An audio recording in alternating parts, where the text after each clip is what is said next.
can you guys give me a sign that it's good to start? I guess the recording is in progress, so I think that's a yes. Okay.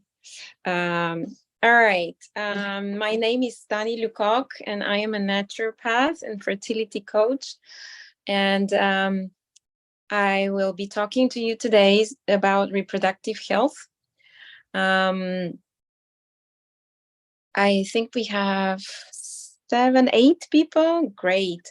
I want to encourage you at any point in time to ask questions, and I'd like to leave some time at the end to make this webinar a bit more interactive, so I can answer your questions.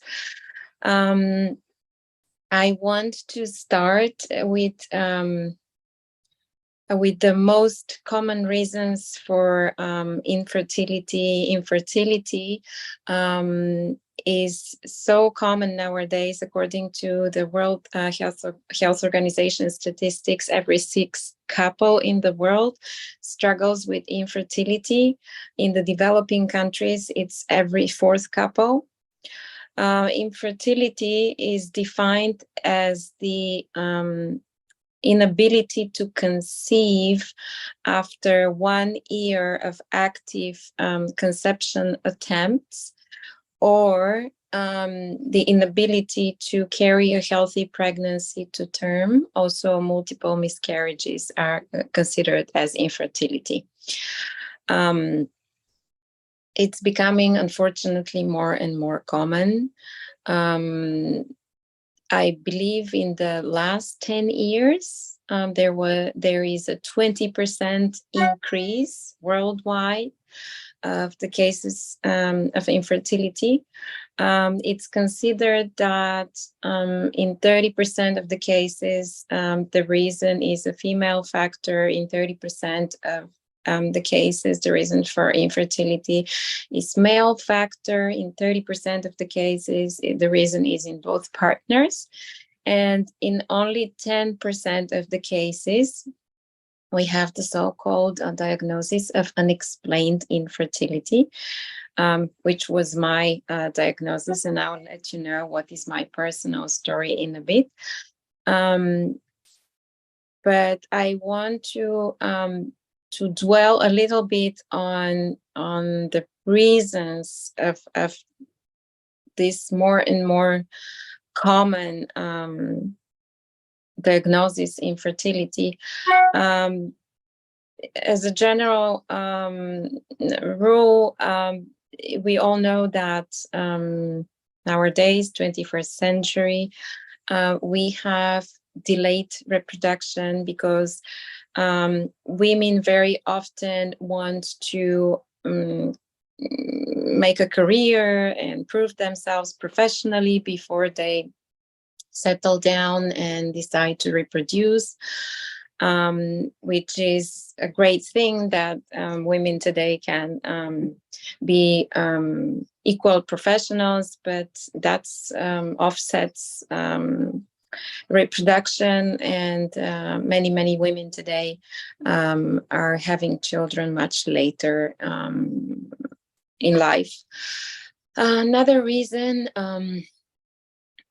I think that the planet has never seen a higher toxic load as it is today. Today we are living in times of the highest toxic load ever. And the toxins are everywhere, in the food that we eat, in the air that we breathe, in the water that we drink, in the personal cosmetics that we use, in household detergents, in our relationships. Like, we have toxic relationships at times. In the last 70 years, the nutrients in our soil and in our fruits and vegetables have decreased like halfway. We are no longer eating the food that our parents or our grandparents were eating. There are some serious nutritional deficiencies nowadays. just in the US, I believe there are like 1 billion pounds of pesticides used every year. Imagine, if we add up the quantity of pesticides in the other countries in the world. 287 chemicals have been found in the umbilical cord blood of the newborn babies. Can you imagine this? Like, you are starting your life, you're just being born, and you are born with 287 chemicals. 93% of the Americans have BPA in their blood, which is a serious endocrine disruptor. They say that we eat annually, the amount of plastic that we eat is the size of a credit card. So life is no longer the same as it used to be for our parents. These are just some of the reasons, scratching the surface of why infertility is taking these humongous proportions nowadays. I want to tell you why I started doing what I'm doing, working as a naturopath and a fertility coach. It's because of my personal struggles on the road of infertility. As much as I don't like to use this word, I prefer to call it challenged fertility. I have 2 healthy boys now that were born in my 40s, but I had a really hard time to get to meet them. My first boy was born when I was 40. Luckily, I met a very competent reproductive endocrinologist when I was trying for baby number 1, and we quickly discovered that I have lazy thyroid, I have hypothyroidism, and after correcting the hypothyroidism, I got pregnant maybe 3 months later with my first boy, and prior to conceiving with my first boy, I actually had 1 miscarriage at 8 weeks pregnancy. And so we started digging for what are the reasons for this not working out, and we found out my hypothyroidism. So then I conceived and I got a healthy baby boy at the age of 40. And I thought, okay, I know what is my problem. And now if I want a second child, I just need to take my thyroid medication and it's going to work out pretty quickly. That was not the case. We were trying for a second baby for 4.5 years. And I went through 5 intrauterine inseminations and 1 failed IVF. And after my failed IVF, I really got depressed.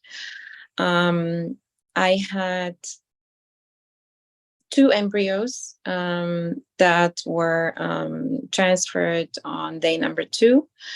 And I had no positive pregnancy test. And I was told by the embryologists that the reason why there was no pregnancy most probably was because my eggs are too old. The sperm analysis of my husband was good. So at the age of 43, and that was when I had the failed IVF, more than naturally, we think, okay, it's the egg that's not okay. And it makes sense because, yes, our eggs age as we age, but we are not totally helpless. And so I was told by the specialists at the time that if I wanted to succeed, I have to choose a donor egg. And that was my only chance of success. And by the way, the success rate they gave me for that failed IVF cycle was between 3 and 5% because of my advanced age. So I was not ready for donor egg decision. I said, no, thank you. And I dug myself into a hole. I went through some serious depression. And while I was on the bottom, because I think I can say I hit rock bottom at the time, I started asking myself many questions and looking for answers that I did not receive from the reproductive endocrinologist. So I discovered naturopathy. And the more I was reading, I was like, it makes so much sense. That's my thing. So I enrolled studying naturopathy. And it turned out that there are so many things that we could do. My husband and I, we totally revamped our lifestyle. We did major lifestyle changes. And 8 months later, I got pregnant with my own egg. And I gave birth at the age of almost 45 of a second healthy baby boy. Who is next door as I'm speaking. So I was able to conceive with my own eggs. And I firmly believe that I reversed the process of aging of my eggs. And I was able to find that golden, good quality egg and have a healthy boy. But it was not without an effort. We, as I said, we did many lifestyle changes. So, what is naturopathy? It's an alternative medicine that believes in the body's own ability to heal. Naturopathy doesn't put a diagnosis. It doesn't work with medications. It just prescribes lifestyle changes. It optimizes major lifestyle habits so that we can help the body to heal itself. The etymology of the word is Greek, natura, and pathos. In Greek is healing the pathology through natural means. So, and also something very important, naturopathy believes that healing starts from top to bottom and from inside out. So what does it mean from top to bottom? What happens here in this intimate space between your two ears is crucial. What is your mindset? What are the beliefs that you have? Do you believe that the glass is half full or half empty? Are you an optimist? Are you a pessimist?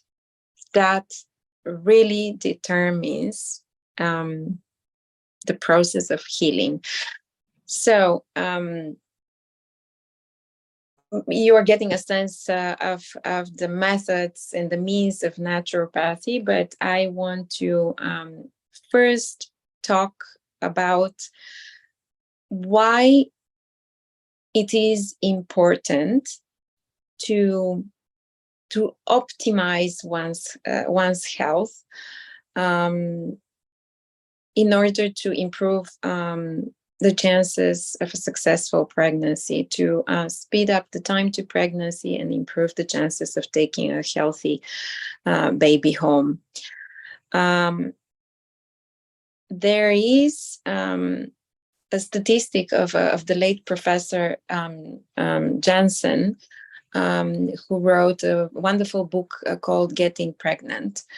And he is talking about the so-called minor factors, minor obstacles on the road to fertility, to getting pregnant and to getting a healthy pregnancy to term. And he says that a couple in peak fertility, let's say 25 years old, that's considered peak fertility, on the average has a 3 months time to pregnancy with active conception attempts. The average time it takes a healthy couple in peak fertility is 3 months. If you add one minor factor to the equation, which could be polycystic ovaries or endometriosis or hypothyroidism or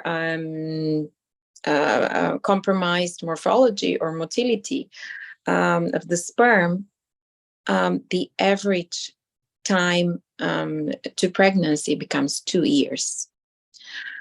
If you add a second minor factor to the mix, the average time to pregnancy becomes 7 years. And if you add a third minor factor, average time to pregnancy is 40 years. No one has 40 years on their plate to get pregnant. So you can see how disproportionately the time to pregnancy increases when you have one minor factor and another minor factor and another minor factor. So it's really important to find to do the detective work. What are the minor factors that each and every one of us has, so that we know what to address.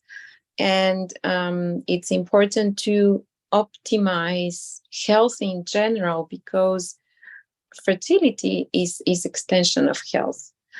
When we are in the best shape, it's then that our body wants to conceive. Our body is made to conceive, especially, of course, if we are in reproductive age, but we just need to help it out a little bit. And we can very successfully do so through major lifestyle changes. And so in order to explain why it's crucial to optimize one's health before the time of conception in advance, in order to increase our chances, I want to open a parenthesis and remind you of this biology lesson that we had in high school. Maybe some people have forgotten it. So I want to talk about the follicular genesis. What is the follicular genesis? We women are born with the final number of follicles that we'll ever have for the rest of our life. They have been formed in utero while we were in our mom's womb. They were already formed. So these are the so-called primordial follicles. It takes 4 months for a primordial follicle to turn into a main follicle, and 4 more months for a main follicle to turn into an ovulatory follicle. It's the follicle that it's the egg actually coming out of the follicle when it pops, and it goes down the fallopian tube where it's supposed to meet the sperm and get fertilized. So this second 4 months of the follicular genesis, from a main follicle to an ovulatory follicle, are represent the crucial development of the future egg. Everything that we eat during these 4 months. The liquids that we drink or that we don't drink. Are we well hydrated? Are we having a clean diet? Do we have any nutritional deficiencies? What are our sleep habits?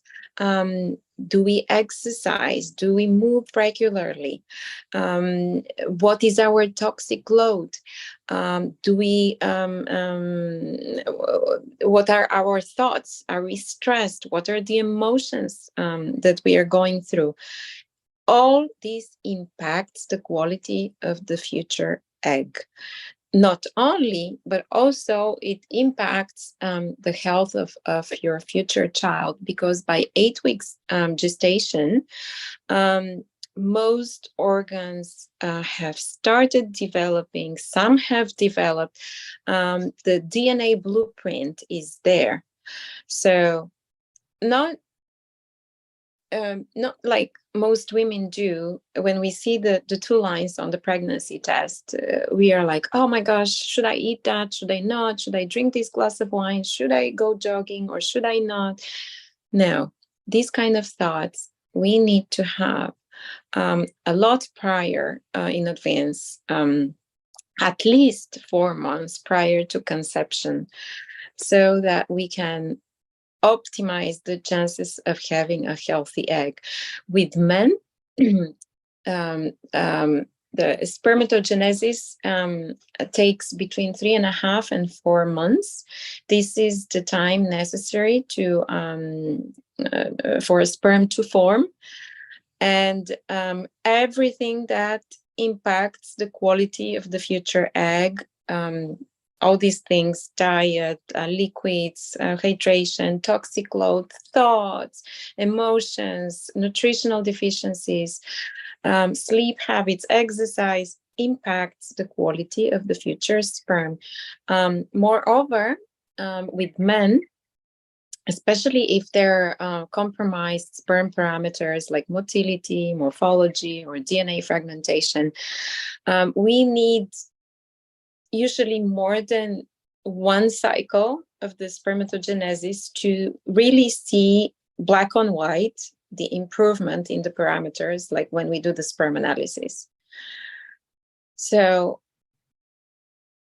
now I believe you understand why it is so crucial to prepare in advance to optimize one's health holistically, because as you can see, this naturopathic approach is a very holistic approach to fertility. We look at health from 360 degrees, so that we can have higher chances, not to ask you just to take my word for it. I'll tell you what the statistics are, because there has been scientific research on such an integrative improvement of fertility and health in general in advance, ahead of time.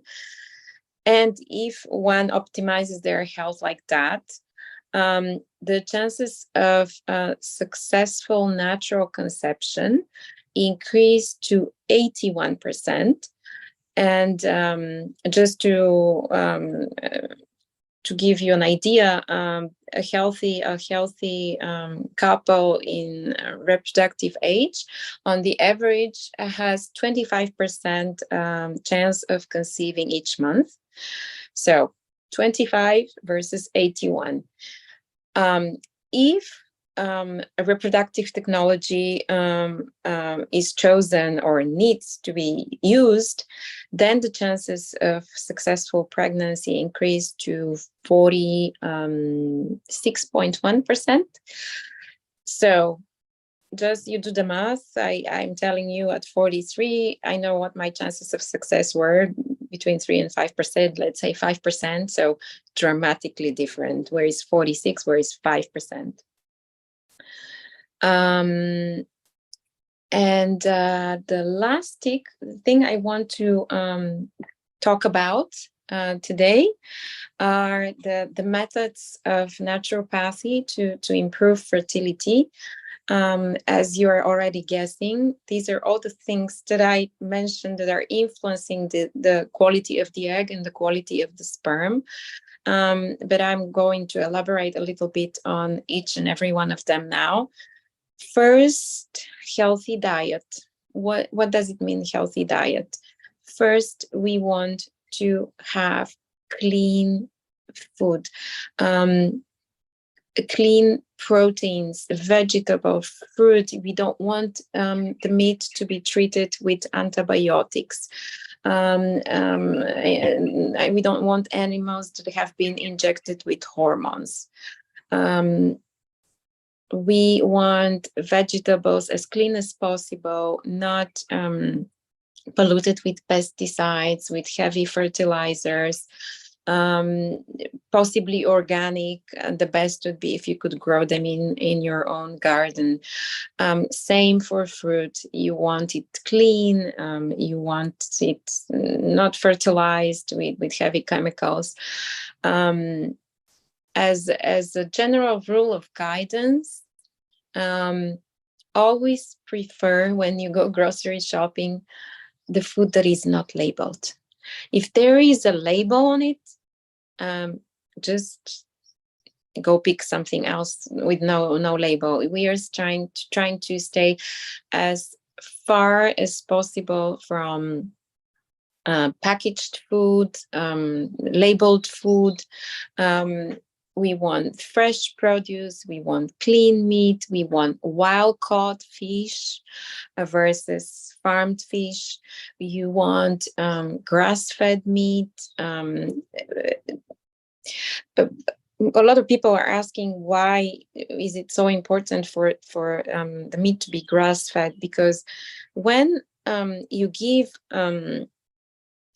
an animal like a cow, a sheep, or a goat that nature previewed to eat grass, when you give corn to this animal, it starts to have very unpleasant side effects. And then you need to treat the animal with antibiotics. So that's why we want meat from animals that have predominantly been fed grass. You want to stay away from sugar. I say that sugar is empty calories. There is nothing nutritious in sugar. It creates a higher inflammation in the body. It prevents the body from fighting bacterial, fungal infections. It disturbs the mineral balance in the body. It's cancerogenic. And for our purposes of fertility, what sugar does is, once you consume something sweet, I'm referring to something with added sugar, not natural fruit that contains fructose. So when you eat something that has added sugar, that raises the level of insulin and your blood sugar. And when the insulin and the blood sugar go up, our reproductive hormones mess up, like they get disbalanced. And the key to a quality egg and a quality sperm is optimal hormonal balance. So if you are to picture blood sugar as the curve of electrocardiogram, like this, when you eat something that is very sweet, that has added sugar, the curve goes like up. It's a very high spike. And when it goes very high, then usually drop at a very low point very fast.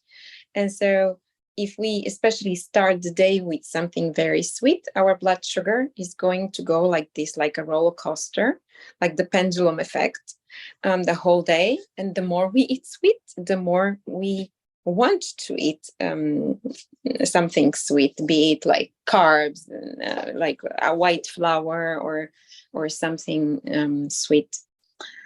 As a general rule of thumb, you've probably heard this principle that the food should be farm to table.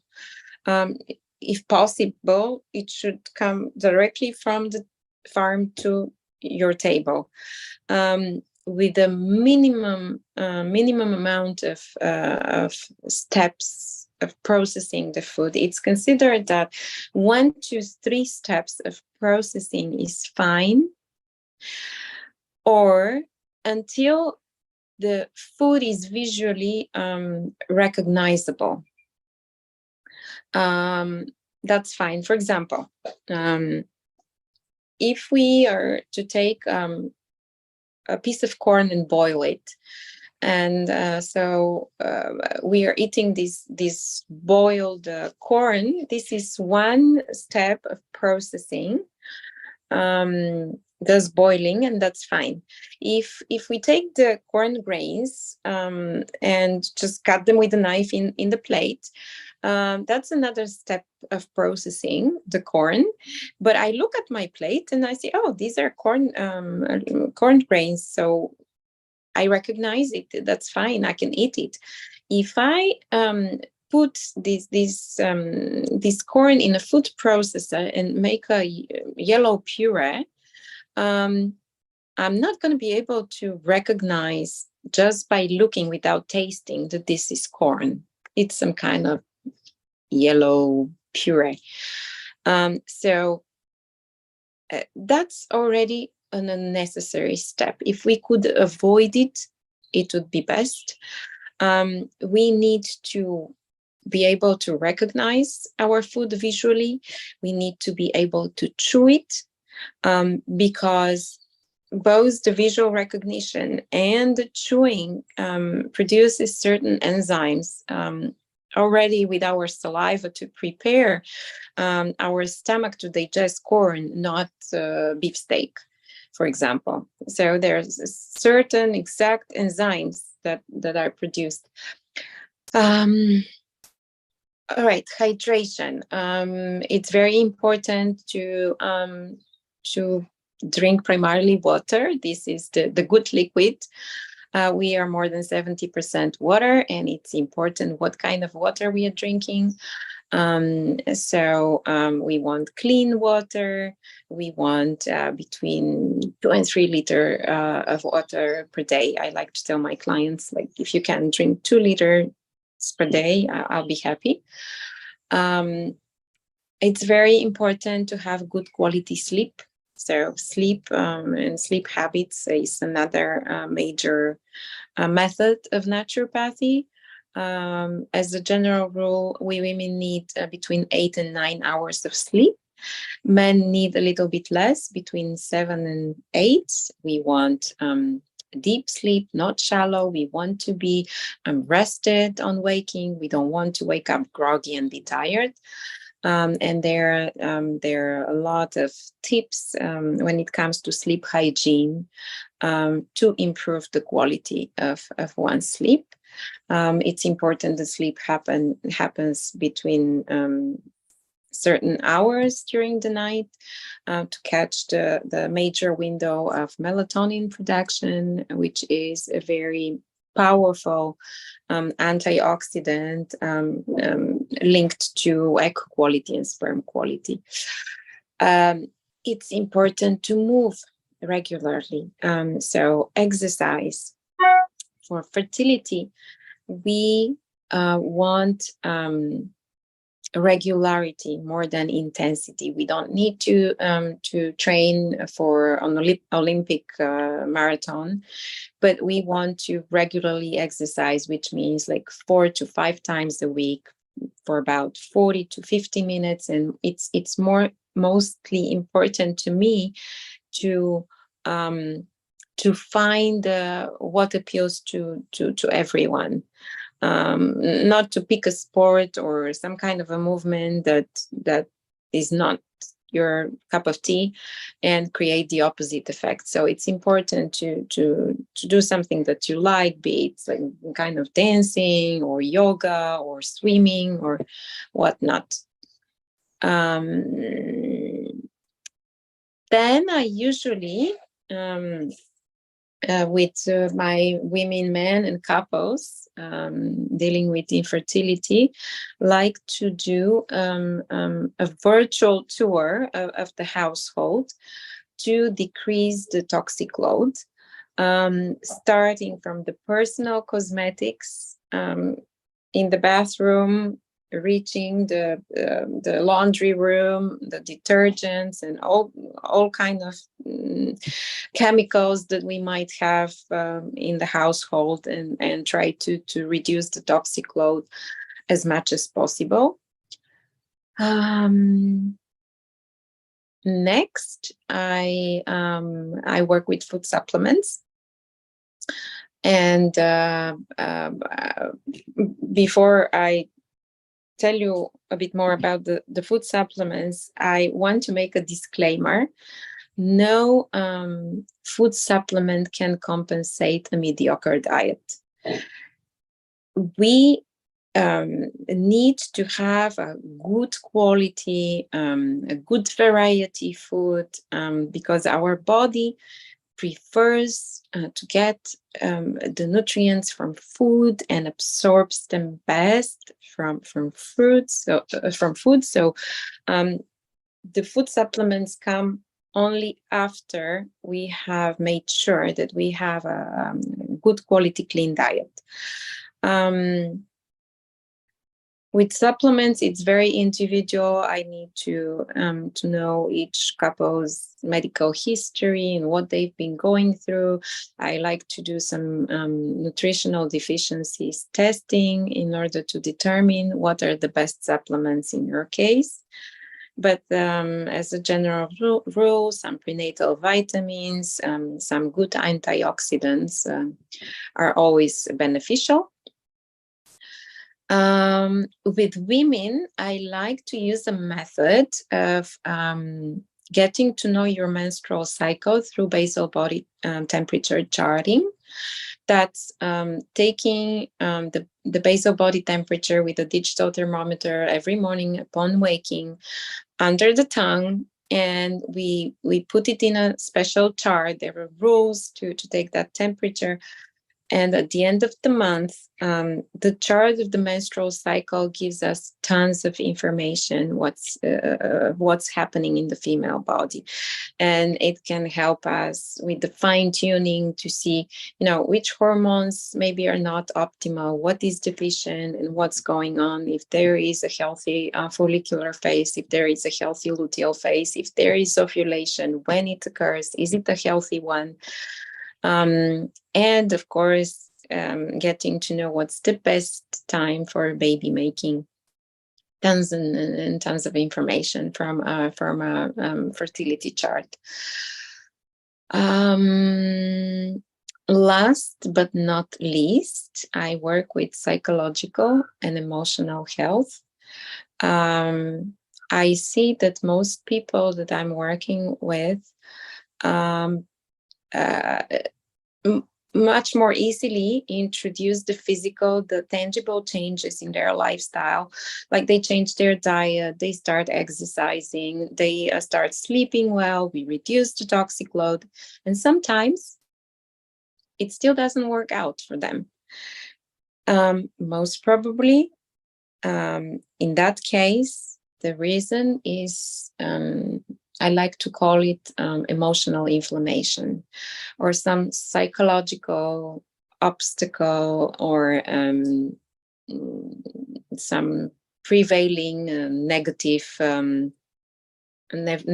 emotion or experience or old trauma that sabotages the couple or the woman or the man towards their improved fertility.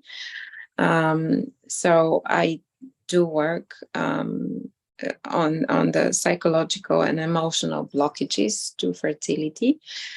I'd like to now give a chance for the audience to ask questions, because usually those webinars are a lot more beneficial if there is some interaction. So I'm going to look at the chat, and I want to encourage you to ask your questions.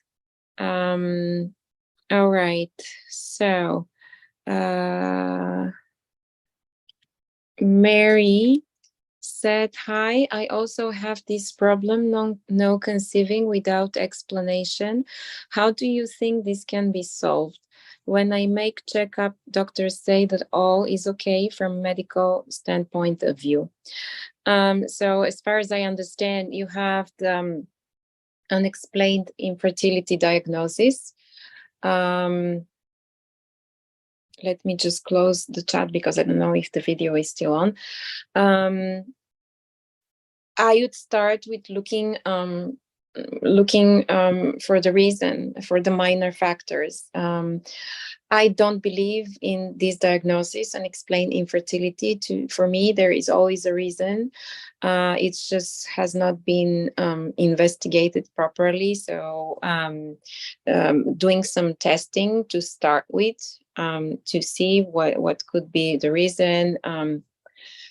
Maybe it's going to be useful to say now what are the most what is the most common fertility workup. For women, we start with cycle day 2 or 3 reproductive hormones. You want to test your FSH, your LH, your prolactin, your estradiol, your testosterone. I would taste also DHEA on cycle day 2 or 3 to see. Of course, anti-Mullerian hormone, AMH. You can taste AMH at any time of your menstrual cycle. To see what's going on there, I would a very standard test when there is an explained infertility is to look at the fallopian tubes and do HSG, hysterosalpingogram, to look at the fallopian tubes where they are open, if there is a clear passage. Then I would do a sperm analysis to see the sperm parameters. I would check nutritional deficiencies, and you can delve much deeper. You can look for immunological reasons for difficult conception or inability to carry a healthy pregnancy to term. So I would investigate more. I would ask your doctor if they can do some more profound testing. Did I answer your question, Mary? And of course, when you find the reason, you can use the naturopathic approaches to work against these minor factors. There is a second question for Mary. What do you mean by lifestyle changes? What I mean by lifestyle changes is improving one's diet, removing the toxins as much as possible, trying to reduce the toxic loads, at least in the areas where we are in control. We might not be in control to improve the quality of the air that we breathe, but we are totally in control to pick the right food, to be more picky, to buy organic fruits and vegetables and grass-fed meat, and to avoid processed foods as much as possible. Cooking your food from scratch is the best thing you could do. Other lifestyle habits to change, or the sleeping habits. We want to have a good quality, good quantity sleep. We want to start exercising. We want regular movement. We want to compensate nutritional deficiencies after proper testing. We want to get to know more about the menstrual cycle, and work on your mindset. Mind over matter. I can't stress enough on the importance of mindset.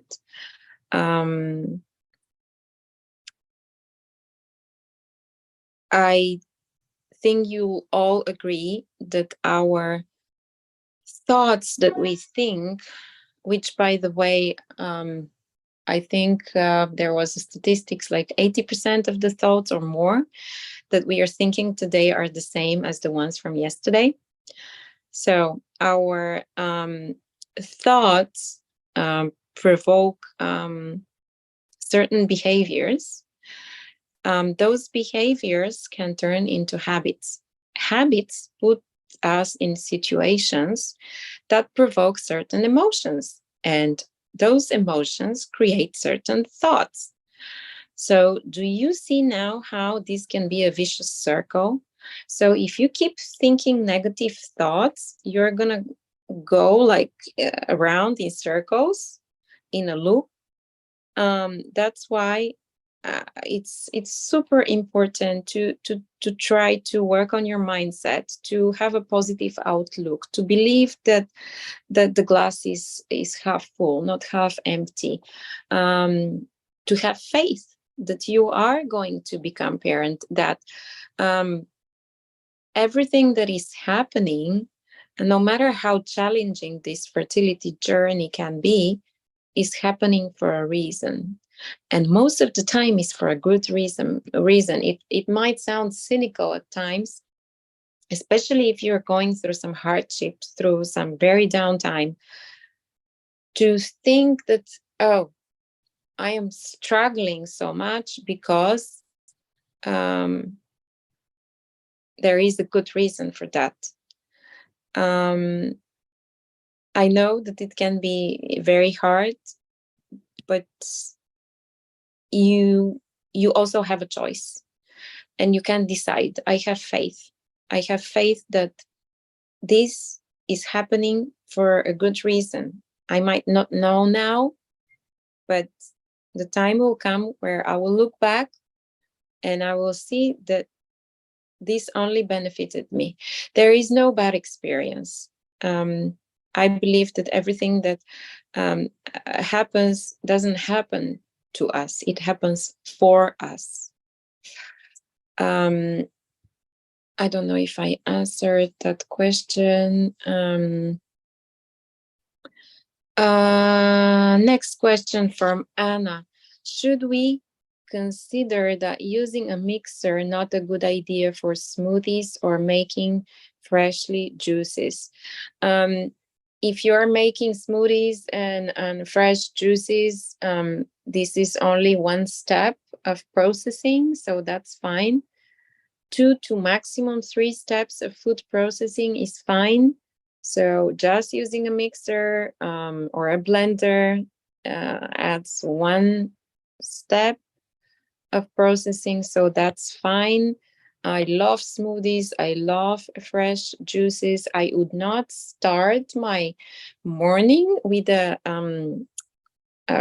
very sweet fresh juice, like let's say just orange juice, because even though it's just fructose, it's like not added sugar, it's fructose from fruit.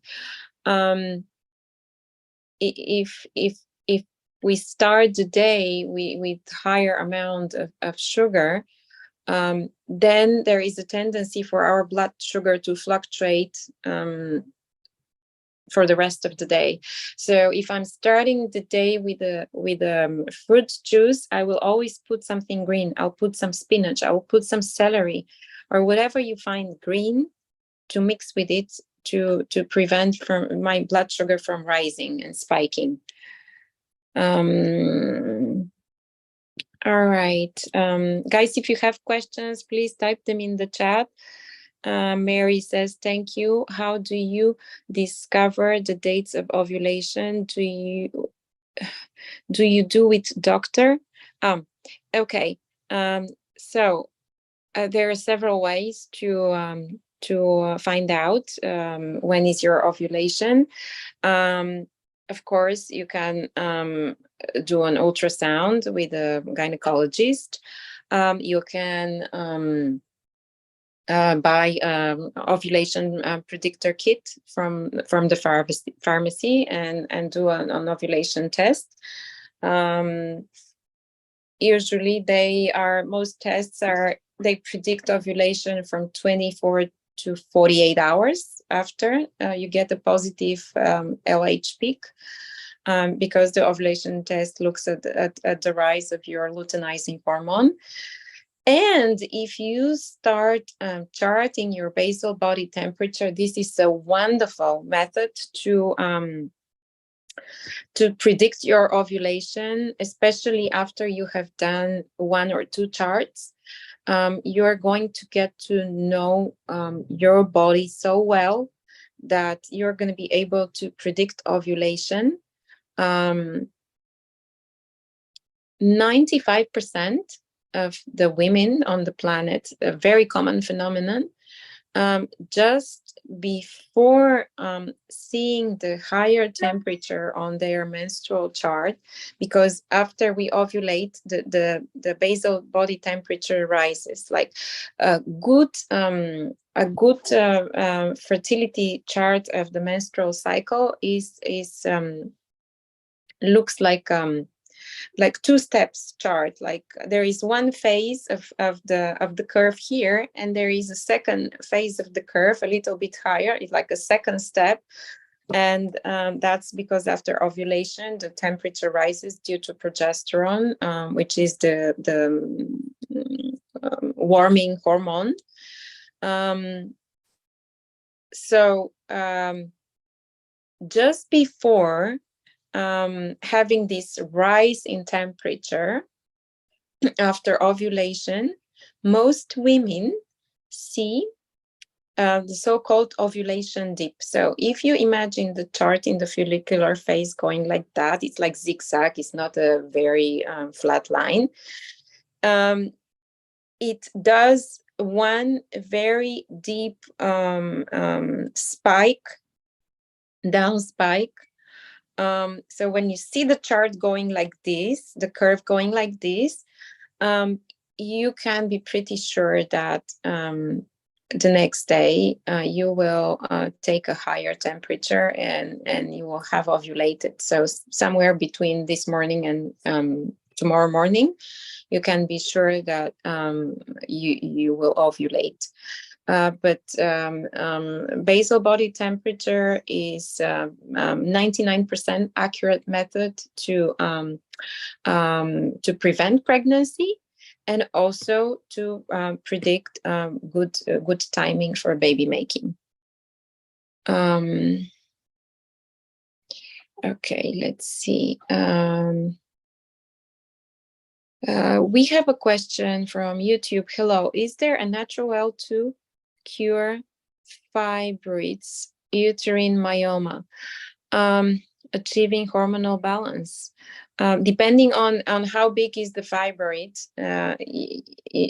because there is a certain dimension that doctors, when they see beyond, I don't know what's the measurement, certain amount of centimeters, they do advise surgery.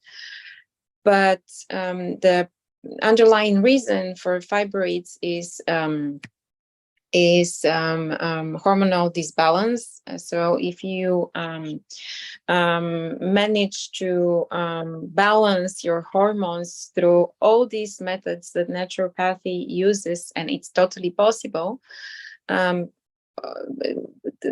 one thing that we achieve through diet, hydration, sleep, exercise, having good thoughts, good mindset, compensating nutritional deficiencies, reducing the toxic load, all this is aimed at achieving hormonal balance. So absolutely, you can use naturopathy to treat fibroids. Any other questions or comments? Or I don't see.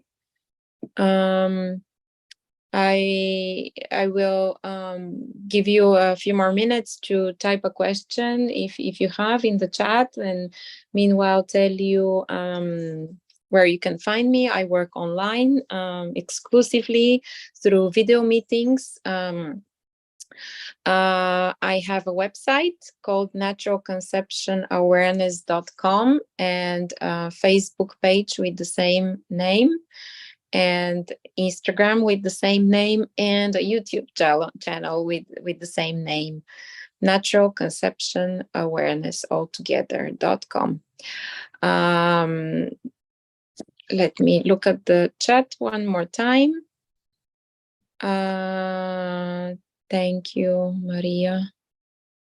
She put the website and the Facebook page. Thank you very much. I guess we don't have any more questions.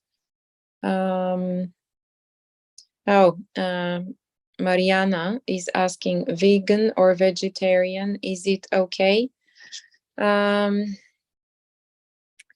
I want to say,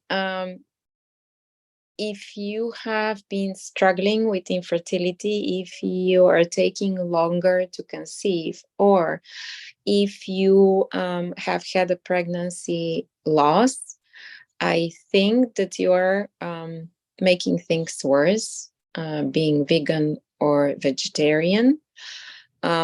That's not to say that there are no vegans or vegetarians that have been able to conceive and have a healthy pregnancy, but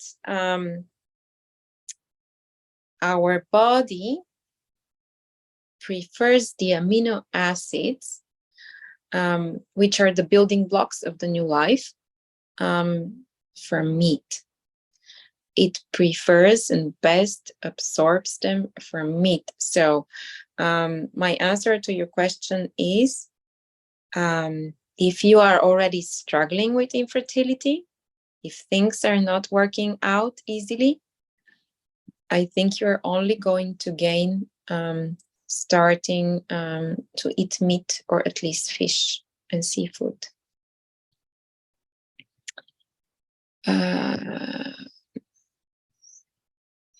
All right. I guess there are no more questions. I just want to conclude by summing up one more time.